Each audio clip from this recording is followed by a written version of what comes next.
Marc Doncieux, dirigeant de repas, et Marc Deloche, architecte, ont réussi le pari de croiser leur vision de l'architecture pour la mettre au service de l'entreprise. Le résultat est un meeting lab, un lieu atypique de réunion, d'échange et de créativité, mis à la disposition des entreprises en plein centre de Toulouse.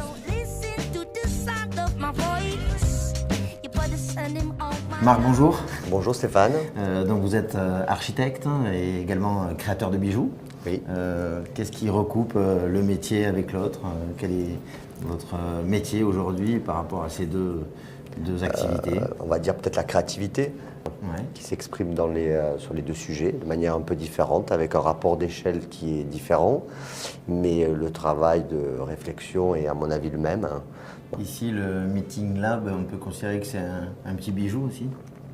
Oui, pourquoi pas. Okay. Mais d'ailleurs, il a été traité avec beaucoup de détails et justement de travail dans ce détail-là qui pourrait rapprocher effectivement celui de travail qu'on peut avoir sur un bijou. Voilà. Le détail, ouais. la lumière par exemple, vous avez traité... Oui, la lumière parce que c'est aussi lié aux différents types d'ambiance que l'on souhaitait avoir dans ce lieu, qui est un lieu donc de rencontre et un lieu de rencontre donc dans des salles avec des configurations qui sont toutes différentes en fonction du nombre de personnes qui peuvent y rentrer et le type de réunion que l'on peut y faire.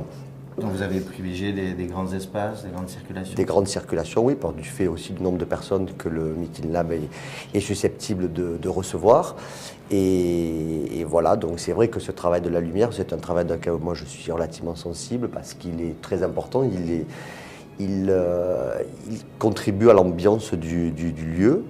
Et voilà, et c'est quelque chose qu'en plus on peut faire varier, qui peut être parfois plus intense quand c'est nécessaire ou moins quand ça l'est nécessaire également. Là, il y a aussi un système de couleurs qui est entré en jeu. Techniquement, par exemple, quand on a la salle de conférence là sous forme de voûte, vous avez réussi quelle performance par rapport à cette lumière? C'est une performance, mais c'était la grande difficulté, c'était d'éclairer une voûte, effectivement. À Toulouse, on a des voûtes. On a beaucoup de voûtes et des briques également. Et le souhait donc de M. et Mme Doncieux, c'était de conserver les briques, qu'on puisse encore les voir.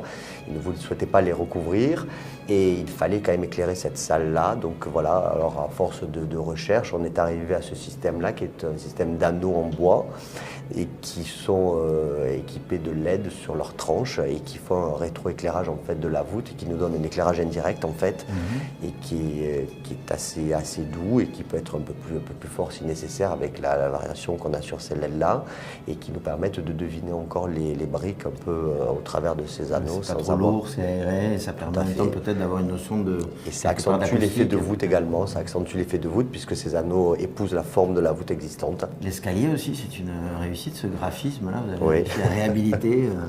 C'est la réhabilitation d'un escalier existant, tout à fait, qui était en béton et dont le garde-corps a été habillé en plein et qui a été également moqueté pour pouvoir lui donner un peu plus de chaleur qu'il n'en avait à l'origine. Vous avez créé aussi un espace circulation verticale, oui. Ouais. Donc nous avons réalisé cet ascenseur qui a été fait en verre, dans une cage de verre, parce qu'on trouvait que c'était beaucoup plus à mettre en ascenseur autant qu'il soit visible, en faire un élément, tout à fait, un élément décoratif et qui contribue aussi à un effet moderne. C'était le maître mot, ça, la convivialité, la demande du client était... Oui, la convivialité, oui, et la technicité aussi, parce que c'est quand même un lieu dans lequel les personnes vont se réunir, mais se réunir de manière très très moderne, c'est-à-dire avec des outils d'aujourd'hui, de vidéos, de conférences, de choses comme ça, qui sont des éléments très très très modernes. Il fallait que le bâtiment aussi reflète un petit peu cette envie-là. Très bien. J'imagine aussi que vous n'oubliez pas tous les artisans, toutes les entreprises. Pas du tout, mais ça, voilà, tout à fait. Tout ça, ça a été fait grâce à toute une équipe qui est intervenue. Tout le monde est une équipe. Hein. Monsieur et Madame Doncieux ont commencé par former cette équipe avec moi et après, c'était tous les autres. Et voilà, c'est grâce à toutes ces personnes-là qu'on est arrivé à faire quelque chose comme ça. Vive l'architecture, vive la réhabilitation, vive les architectes, les artisans et les clients. Voilà. Merci Marc. À très bientôt. Merci beaucoup Stéphane. Merci. Au revoir.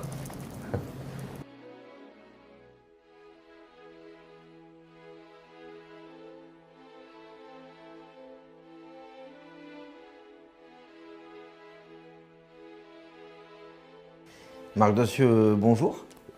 Bonjour. Merci de nous accueillir chez vous. Vous êtes un entrepreneur dynamique toulousain depuis plus de 25 ans. Quelle est l'activité d'Europa aujourd'hui? Europa a une activité double, je dirais, d'organisation de congrès Oui. et également de valorisation de contenu de ces congrès sur Internet. Ici, donc c'est la gestion des événements, de ces congrès, le professionnalisme qui vous amène aujourd'hui à avoir imaginé ce Meeting Lab où nous sommes aujourd'hui? C'est l'envie.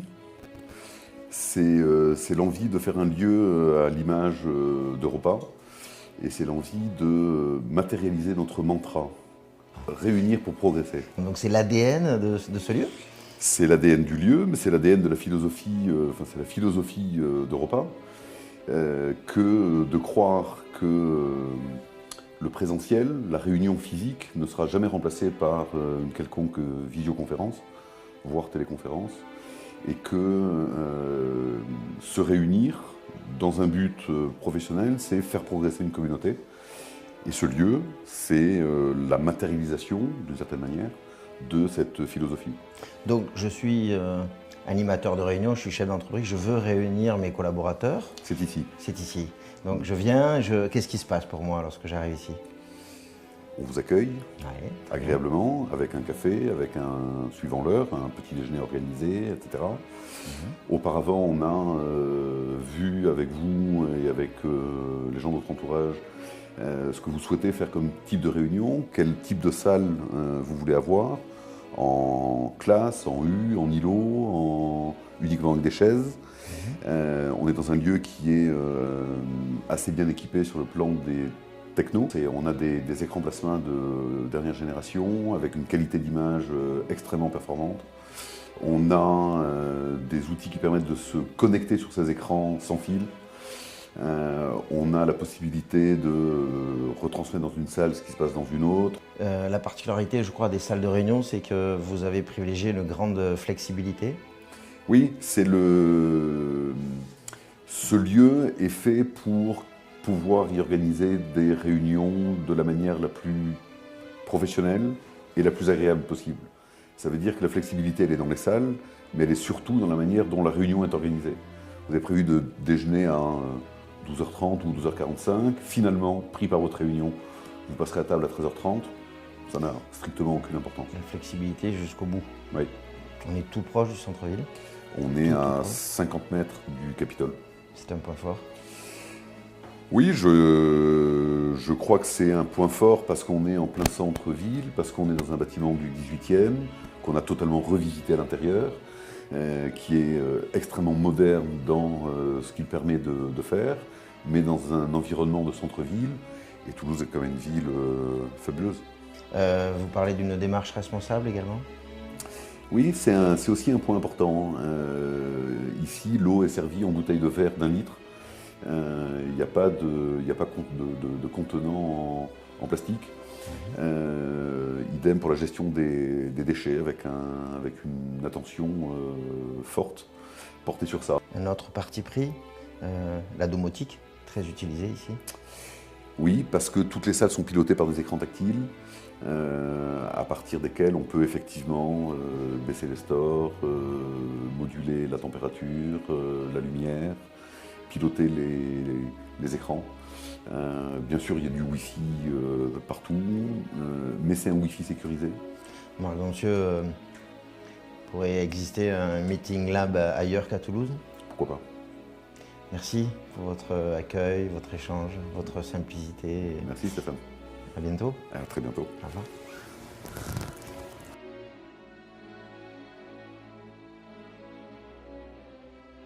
Nous terminons cette visite dans les bureaux d'origine d'Europa et nous remercions toute l'équipe. Je vous retrouve très bientôt dans une future émission de Kansei.